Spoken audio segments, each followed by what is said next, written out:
বন্ধুরা, এই মুহূর্তে আমি দাঁড়িয়ে রয়েছি নলহাটি স্টেশনে।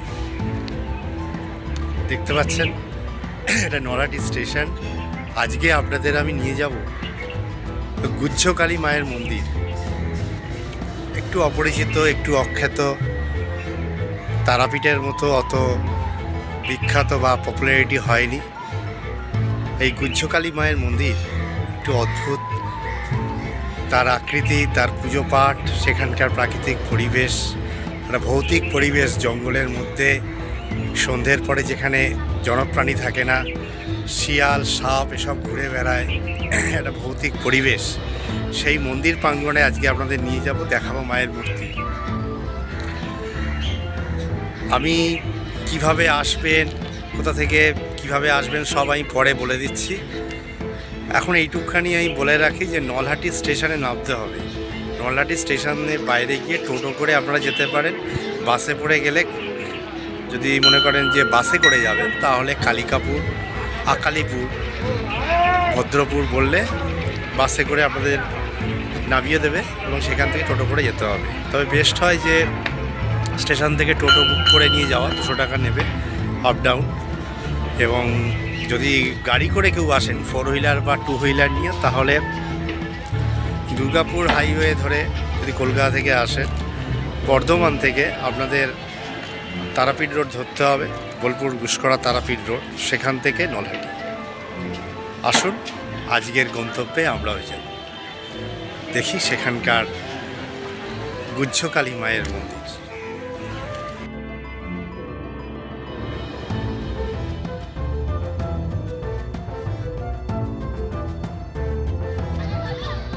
বন্ধুরা, এই মুহূর্তে আমি দাঁড়িয়ে রয়েছি গুহ্যকালী মন্দিরের ঠিক সামনে। দেখুন, আমার পেছনেই লাল রঙের দেখতে পাচ্ছেন গুহ্যকালী মন্দির। আপনাদের মন্দির দেখাবো, তবে এখানে একটু বলে রাখি আমি, এই মন্দিরকে প্রতিষ্ঠা করেছিলেন দ্বিমত রয়েছে। বলা হয় কাশীর রাজা চৈত সিং প্রতিষ্ঠা করেছিলেন, আবার বলা হয় মহারাজ নন্দকুমার প্রতিষ্ঠা করেছিলেন। এবং লোকশ্রুতি এবং জনশ্রুতির মাধ্যমে এবং কিছু ঐতিহাসিক তথ্য থেকে জানা যায় যে লর্ড হেস্টিংস এই গুহ্যকালী মায়ের মূর্তি একসময় নিয়ে বাইরে সরিয়ে দেওয়ার পরিকল্পনা করেছিলেন, যেটা মহারাজা নন্দকুমারের জন্যই হয়নি। এবং এই মা কালীর বৈশিষ্ট্য হচ্ছে সাপের ওপরে মা বসে রয়েছে এবং 2 হাত বিশিষ্ট এই গুহ্যকালী মায়ের মূর্তি। আসুন, আমরা আজকে আপনাদের দেখাই গুহ্যকালী মায়ের মন্দির।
বন্ধুরা, এই যে পাঁচিল ঘেরা জায়গাটি দেখছেন, প্রথমে এই বেদিতেই মায়ের পুজো হতো কোনো এক সময় প্রাচীনকালে।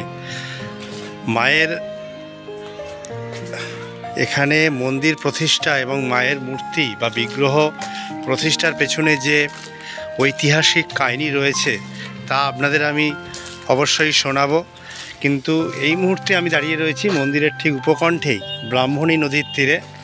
এই ব্রাহ্মণী নদী পাশ দিয়ে বয়ে চলেছে এবং এই ব্রাহ্মণী নদীর পাড়টাকে বাঁধিয়ে দেওয়া হয়েছে বর্তমানে। আপনার দেখুন ব্রাহ্মণী নদীর অবস্থা নদী প্রায় চড়া পড়ে শুকিয়ে গেছে। বর্ষাকালে এই নদী দুকুল ছাপিয়ে যায়। বীরভূম যেহেতু লাল মাটির দেশ, রুখা সুখা, এখানে আমরা লাল মাটির জমি বেশি দেখি এবং সব দিকে শুকনো ব্যাপারটা এই বীরভূম জেলার মধ্যে বেশি ধরা পড়ে। এই ব্রাহ্মণী নদী এবং তার উল্টো দিকেই রয়েছে এই বটগাছ। এর আদি শেকড় কোনটা কেউই বলতে পারে না। এখানে এখন সরকার থেকে জায়গাটাকে বাঁধিয়ে দেওয়া হয়েছে, পাঁচিল দিয়ে ঘিরিয়ে দেওয়া হয়েছে। আমরা মন্দিরের দিকে যাব। এই রাস্তা ধরে ডান দিকে গেলে মন্দির। এই দেখুন, আপনারা দূরে দেখতে পাচ্ছেন মন্দির, আর মন্দিরের দিকেই যাচ্ছি আমরা। মন্দিরে যাব, মন্দিরে গিয়ে মায়ের মূর্তি দেখব মায়ের পুজো পদ্ধতি, এখানে যে ভোগ হয়, ভোগের কি নিয়ম আছে, সবটাই আপনাদের দেখাবো। সঙ্গে থাকুন, দেখতে থাকুন গুজ্জকালী মন্দির।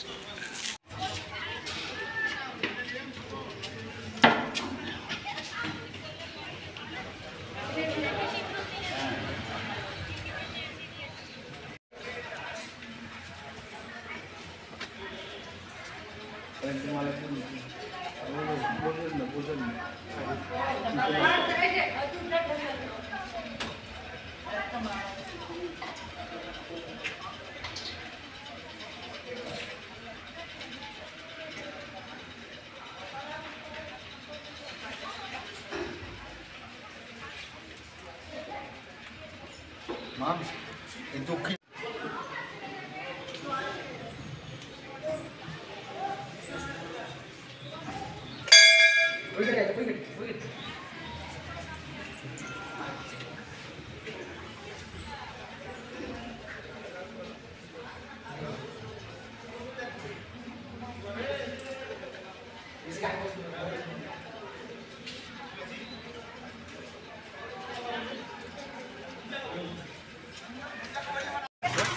আমার নাম সুব্রত ভট্টাচার্য। আমি এখানে মোটামুটি 38 বছর ধরেই আছি। যদি এখানে প্রসাদ পেতে চান, নাম্বারে যোগাযোগ করবেন। আমি নামটা অর্থাৎ টোকনটা কেটে রাখবো 9772692132। নমস্কার। এই যে কালীটা আপনারা দেখতে এসছেন, এই কালী সম্পর্কে জানতে গেলে প্রথমেই আপনাকে নন্দকুমার সম্বন্ধে একটু জানতেই হবে।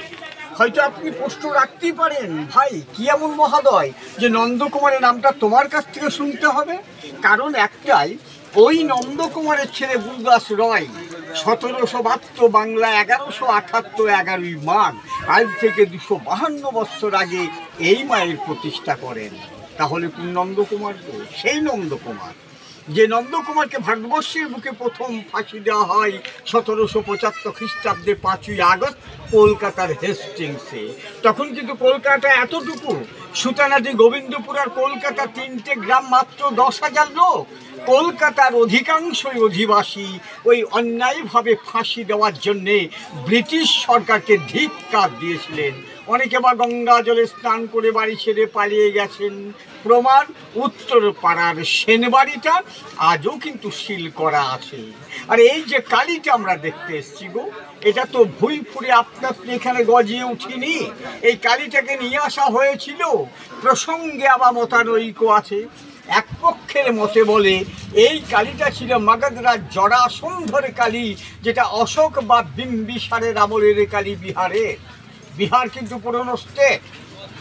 আপনি নালন্দা বিশ্ববিদ্যালয় অম্বিপুর সকল কি পাচ্ছেন। সর্বোপরি অতীতে আমাদের ভারতবর্ষ ছিল অঙ্গ বঙ্গ কলিঙ্গ, অর্থাৎ বাংলা, বিহার, উড়িষ্যা। আবার কেউ কেউ বলেন যে কাশীর রাজা চৈত সিং, যেটা বেনারস, ওই নিজের বাড়িতে গ্রামীণ স্কুপ মাটি খননের সময় এই বিশ্বের অদ্বিতীয় কালীটা পান। এটা কিন্তু একমাদ্বিতীয়াম, এক এবং অদ্বিতীয় বিগ্রহ, যেটা বিশ্ব ব্রহ্মাণ্ডে আমরা এই ধরনের কালী কোথাও পাবো না। তাহলে এই ধরনের কেন বললাম ভাই? আরে কালী তো দেখেছি মহাকাল, অর্থাৎ শিবের উপর দাঁড়িয়ে থাকা কালী। এখানে দেখতে পাচ্ছি যে সাপের উপরে যোগাসনে বসে থাকা কালী। আমরা তো দেখেছি 4খানা হাত বিশিষ্ট কালী, এখানে গিয়ে দেখে এলাম 2খানা হাত বিশিষ্ট কালী। আমি যদি জিজ্ঞাসা করি বলো তো বাবা 4খানা হাতের মানে কি, হয়তো সদুত্তর পাবো কিনা জানি না। ওই যে পূজারী যখন সংকল্প করেন তখনই কিন্তু উচ্চারণ করেন যে চতুর্বর্গ ফলপ্রাপ্তি কামনার্থে যৎকিঞ্চিৎ ভোগং পূজনামহং করিষ্যামি, অর্থাৎ 4খানা হাতে 4খানা বর্গ ফল দান করছেন। কি দেখো, ধর্ম অর্থ কাম বক্ষ। দেখো ধর্মও করা চাই, ছুটে এসছো এখানে, আসতে গেলে অর্থ চাই, গাড়ি ভাড়া দিয়েছো, কাম একটা সংসার করবে, বংশ মর্যাদাটাকে টিকিয়ে রাখার জন্যে, লাস্টে মুক্তি পেতে হবে, সেই জন্য 4খানা হাত। ইনার কিন্তু 2খানা হাত, বরাভয় মূর্তি বর এবং অভয় দান করছেন। তা কাশীর রাজা চৈত্র সিং অস্থায়ী একটা মন্দির তৈরি করে পুজো করতে লাগলেন। কান্ত পদ্মার, যেটা কান্তমদি ব্রিটিশের পেটুয়া, যার বাড়ি কিন্তু বহরমপুর, ও মাননীয় লর্ড ওয়ারেন হেস্টিংসকে খবর দিয়ে দিলেন যে কাশীর রাজা চৈত্র সিং এর বাড়িতে একটা কষ্টি পাথরের মূর্তি আছে যার দাম কয়েক হাজার কোটি টাকা। হেস্টিংস এটাকে লুট করে নদীপথে ইংল্যান্ডের মিউজিয়ামে নিয়ে চলে যাচ্ছিলেন নিজেদের দেশে। ওই যে কলকাতার বিডন স্ট্রিটের ঘাট, যেটা বর্তমানে নিমতলা ঘাট, পূর্বে নাম ছিল পাঁচতলা ঘাট। মহারাজ নন্দকুমার সিরাজউদ্দৌলার পতনের পর মির্জাফরের আমলে যখন দেওয়ান, তখন এটাকে ধরে নদীপথে এখানে পাঠিয়ে দিলেন, কারণ ওই নন্দকুমারের জন্মটা পাশের গ্রাম ভদ্রপুর, তাই এটা ভদ্রপুর পাঠিয়ে দিলেন। কিন্তু মাঝি মোল্লারা এটাকে ভদ্রপুর রাজবাড়ির মধ্যে বন্দি রাখতে পারেননি, হয়তো মায়ের ইচ্ছে জাগেনি। ওই যে বটগাছটার গোড়ায় ব্রাহ্মণী নদীর তীরে একটা গ্রিল দিয়ে ঘেরা আসন, ওটা মায়ের আদি আসন। 1772 সালে মাকে নদী পথে নিয়ে এসে ওই আসনে প্রথম নামিয়েছিলেন। তারপরে ওই আসন থেকে মন্দির অবধি এই মাকে 108 স্টেপ বাই স্টেপ এনেছিলেন, 108টা বলি দিয়েছিলেন। মোষ, মেষ, ছাগ, চালকুন্দ, ইক্কু, পায়রা, কথিত আছে একটা নরু বলি। 1772 বেলা থেকে ধরে নিয়ে একটা বাচ্চা ছেলেরে বলি। ওই ছেলের মা যখন জানতে পারলো যে আমার সন্তানকে বলিদান দেওয়া হয়েছে, উনি কান্নাকাটি করে পড়লেন। দেখা যাচ্ছে সেই সন্তান জীবন্ত অবস্থায় নদীর ঘাট থেকে উঠে আসছে। এগুলো কিন্তু প্রবাদ বাক্য, তর্কে আমি যাব না, কেননা চর্মচক্ষু দিয়ে আমি তো দেখিনি, বাপকর্তা বাবার কাছে শোনা কথা। মানে কি রহস্যলীলা করতেন গো, রাত্রে ঘুরে বেড়াতেন, চোর কাটাটা কাপড়ে লেগে থাকতো, এটাও যেমন প্রবাদ বাক্য, নরবলিটা একটা প্রবাদ বাক্য, সেটা তর্কে আমি যাব না। আর এই যে মন্দিরটা, এটা অষ্টকোণ আকৃতি মন্দির। এক রাত্রিতে ইনকমপ্লিট অবস্থায় মহারাজ নন্দকুমারের ছেলে গুরুদাস রয় 1772 সালে প্রতিষ্ঠা করেছিলেন। দেখো কালী তো বিভিন্ন রকমের হয়, সবই তো সাধকদের হিত বা মঙ্গলার্থে ব্রহ্মের যে কোনো একটা রূপ। সাধকানাংধিতাত্থায় ব্রাহ্মণ রূপকল্পনা। ওই মহাকালীর উপরে মায়ের যখন দক্ষিণ পাটা থাকে, দেখো তোমরা দক্ষিণা কালী। ওই মহাকালীর উপরে বাম পাটা থাকে, দেখো বামা কালী। শ্যামবর্ণা রং হলে শ্যামা কালী, ছেলে করে থাকলে গোষ্ঠ কালী। এ কালী কিন্তু গুহ্য, একান্ত গোপনীয়তা হত গুহ্য তত্ত্ব, যেটা আমরা গোপন কালী বলি। অর্থাৎ এই যে কুলকুণ্ডলিনী সবারই আছে, শুধু আমাদের নয়, প্রতিটা মেরুদণ্ড প্রাণীরই আছে, কিন্তু কোথায় আছে জানি না, জানার চেষ্টাও করি না। আমরা জানি আমাদের দেহে কটা দ্বার আছে, কটা চক্র আছে, সব জামতা কিন্তু ফল বাড়া নই। আমার দেহে বহিরাঙ্গে আছে নবদ্বার, দুটো নাকের ফুটো, দুটো চোখ, দুটো কান, একটা মুখ, একটা লিঙ্গমূল, একটা পায়ু ছিদ্র, অন্তরঙ্গে 6টা মূলাধার, স্বাধিষ্ঠান, মণিপুর, অনাহত, বিশুদ্ধা, দ্বিদল, সহস্রা, শিষ্যাদল। দ্বিদল মানে আজ্ঞাচক্র, দেবাদিদেব, মহাদেব, তারাকালী, দুর্গা ইত্যাদি।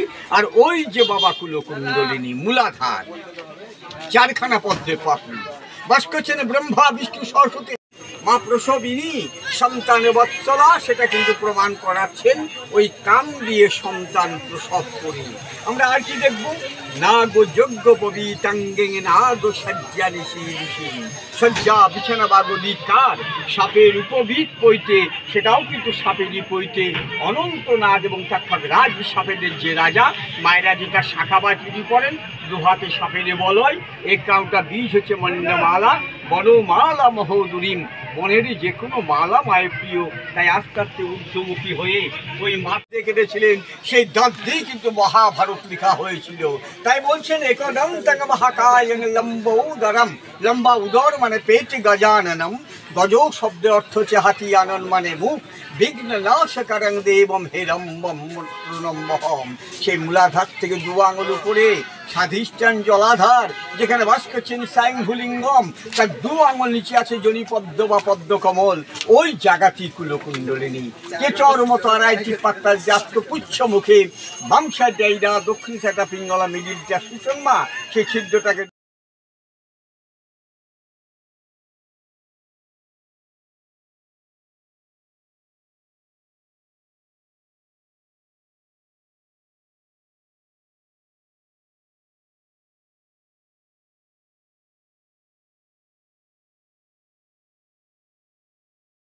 বন্ধুরা, এই হচ্ছে গুহ্যকালী মায়ের ভোগ ঘর।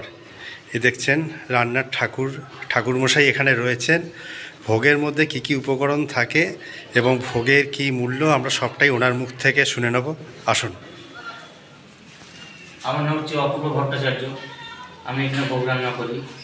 মায়ের ভোগের, অন্যের ভোগ আতপের, একটা ডাল হয়, একটা শাক কিংবা আলু ভাজা হয়, একটু পায়েস হয়, আর একটা তরকারি হয়, আর আপনার মাকালি মাছের টক, সামান্য মাছের টক।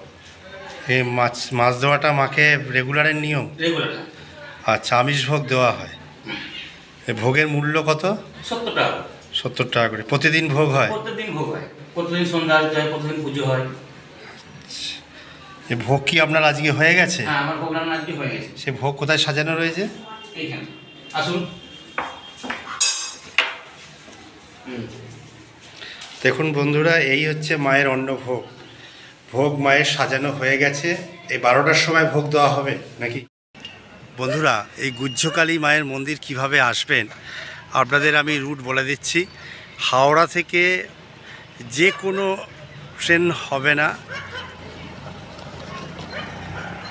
নলহাটি স্টেশন আসে, অর্থাৎ গণদেবতা এক্সপ্রেস সকালবেলা ধরবেন, নলহাটি স্টেশনে নামবেন। সেখান থেকে টোটো রিজার্ভ করতে পারেন, বাসে আসতে পারেন। তবে ভালো হয় টোটো রিজার্ভ করে আসবেন। গুহ্যকালী মায়ের মন্দির আকালিপুর বললে আপনাদেরকে নিয়ে আসবে। 200 টাকা ভাড়া নেবে টোটো চালক। আমি টোটো চালকের নাম্বার আপনাদের দিয়ে দেবো এই ভিডিওতে, আপনারা সেটা দেখে নেবেন। এখানে এলে সকালবেলা আসার চেষ্টা করবেন, আর রাত্রে এলে গৌড় এক্সপ্রেসে আসতে পারেন। তবে রাতে এখানে না আসাই ভালো, থাকার সেরকম ব্যবস্থা নেই। কারণ এই যেখানে আমি দাঁড়িয়ে রয়েছি, সন্ধ্যের পরে এখানে কেউ থাকে না, সমস্ত দোকানপাট বন্ধ হয়ে যায় এবং এখানে শেয়াল চড়ে বেড়ায়, সাপ খোপ চড়ে বেড়ায়। একটু আগেই আমি মন্দির প্রাঙ্গণেই সাপ দেখেছি ঘুরে বেড়াচ্ছে। তাই আসার আগে ভালো করে প্ল্যান করে আসবেন। একদিনের ট্যুর হিসেবে গুহ্যকালী মায়ের মন্দির, আশা করি আপনাদের ভালো লাগবে। পরবর্তী অধ্যায়ে নিয়ে আসবো নতুন কোনো ধর্মস্থানের কথা নিয়ে। সকলে ভালো থাকুন, সুস্থ থাকুন, আনন্দে থাকুন। নমস্কার।